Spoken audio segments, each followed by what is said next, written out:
नमस्कार, मैं मेघा हिंदुस्तानी स्वागत करती हूँ आपका माटी के लाल पर।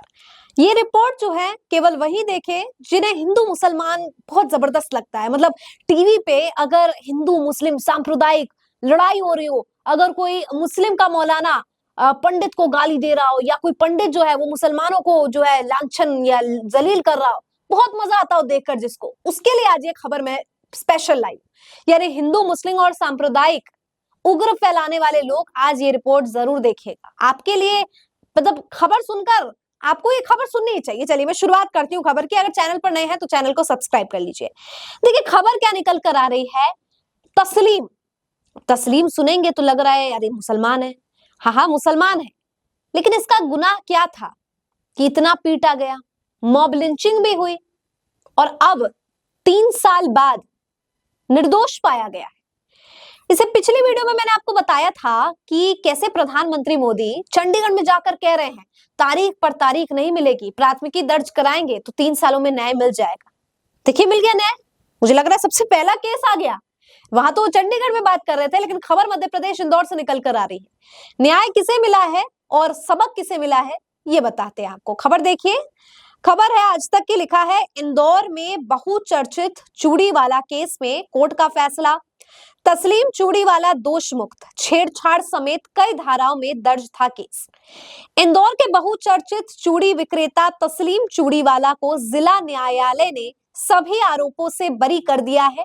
2021 में फर्जी आधार कार्ड और नाबालिग से छेड़छाड़ जैसे गंभीर आरोप में तस्लीम पर पॉक्सो एक्ट समेत 9 धाराएं लगाई गई थी। कोर्ट से बरी होने के बाद तस्लीम ने कहा है कि मुझे किसी से कोई शिकायत नहीं है, मैं इस मामले को खत्म करना चाहता हूं। ये तो चलो बहुत अच्छी, मतलब मैं कहूंगी कि तारीफ करनी पड़ेगी तस्लीम की कि वो इस मामले को खत्म करना चाहते हैं। लेकिन तस्लीम की एक खबर देखकर मैं इस मामले को खत्म नहीं करना चाहूंगी। और कोई भी पत्रकार, कोई भी कंटेंट क्रिएटर, कोई भी यूट्यूबर इस चीज को नहीं नजरअंदाज कर सकता। या केवल यहाँ पे पत्रकारों की या कंटेंट क्रिएटर यूट्यूबर की बात है यहाँ पे कि जो व्यक्ति देश को ऊपर रखता है, मानवता को ऊपर रखता है, वो इस बात को इग्नोर नहीं कर सकता। सोचिए, आप खुद अपने आप के ऊपर लेकर देखिए कि आपको एक भीड़ केवल इसलिए निशाना बना लेती है क्योंकि आप एक विशेष धर्म के हैं, क्योंकि आप एक विशेष जाति के हैं। तस्लीम के साथ क्या हुआ 2021 में मध्य प्रदेश के इंदौर में। उसको बोल दिया गया कि उससे नाम पूछा गया तो उसने बोला तस्लीम। भीड़ ने बहुत मारा उसे, कह दिया कि इसके पास आधार कार्ड 2 है। 2 आधार कार्ड तो निकला तस्लीम के पास, लेकिन वो आधार कार्ड एक जो है वो अपडेट होने के लिए होता नहीं है। अब ऐसे तो आधार कार्ड मेरे पास भी 2 है।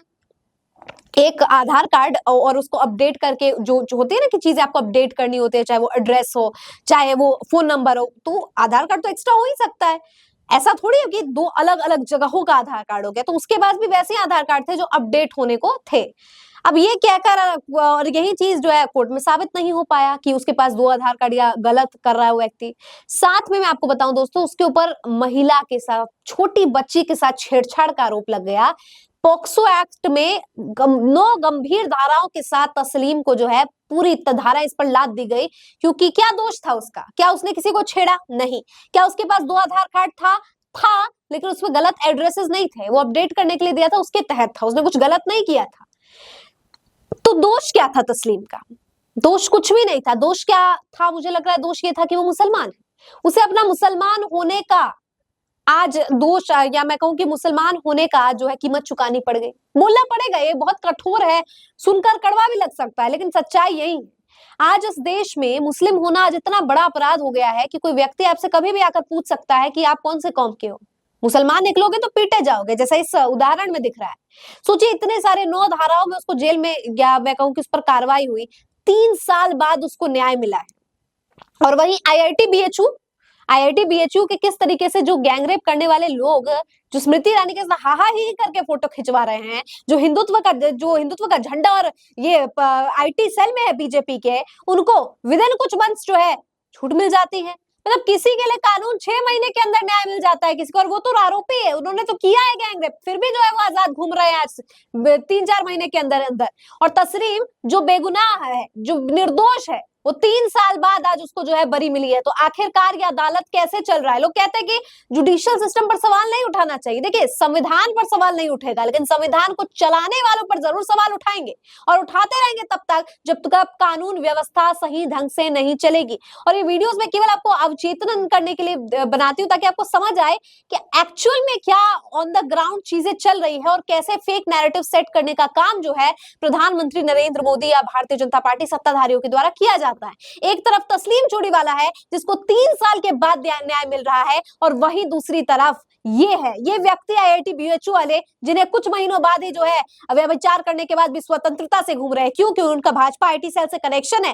क्यों घूम रहे हैं वो आजाद? क्योंकि वो हिंदू है। इस प्रकार से हिंदू मुसलमान के नाम पर अगर जस्टिस होने लग गया, फिर तो आपका ये चाहे न्याय संहिता लाए, चाहे आप CRPC IPC का नाम बदल दे, कुछ नहीं होने वाला है। अगर हिंदू मुसलमान के नाम पर ही या बीजेपी का कोई है तो उसको छूट मिल जाएगी, और कोई आम व्यक्ति है, सोचिए वो तस्लीम आम व्यक्ति था, और ये BHU IIT वाले क्या, ये तो बड़े लोग हैं, ये तो स्मृति ईरानी के साथ तस्वीर खिंचा रहे, तो इनको तो छूट मिल जाएगी। लेकिन तस्लीम तो बेचारा चूड़ी वाला है ना, तो उसको मार देंगे लोग। मतलब क्या मजाक बनाकर रख दिया है देश के कानून व्यवस्था का। और ये लोग कहते हैं कि नए कानून लेकर आएंगे, अब तारीख पर तारीख नहीं होगा, चंडीगढ़ में जाकर डायलॉग बाजी करने से कुछ नहीं होगा। IIT BHU पर प्रधानमंत्री मोदी को बोलना पड़ेगा, तस्लीम चूड़ी वाले पर बोलना पड़ेगा, नहीं तो समझ आ जाएगा कि केवल यहाँ पर मूवी चल रही है और मूवी देखने के लिए फुर्सत निकालकर साबरमती फैज देखी जा रही है। लेकिन असली में कोई तस्लीम से मिलने नहीं जा रहा, कोई संभल नहीं जा रहा। संभल जाने वाले राहुल गांधी को रोकने का काम ये सब कर रहे हैं और कह रहे हैं कि तारीख पर तारीख नहीं होगी। ये तारीख पर तारीख नहीं है,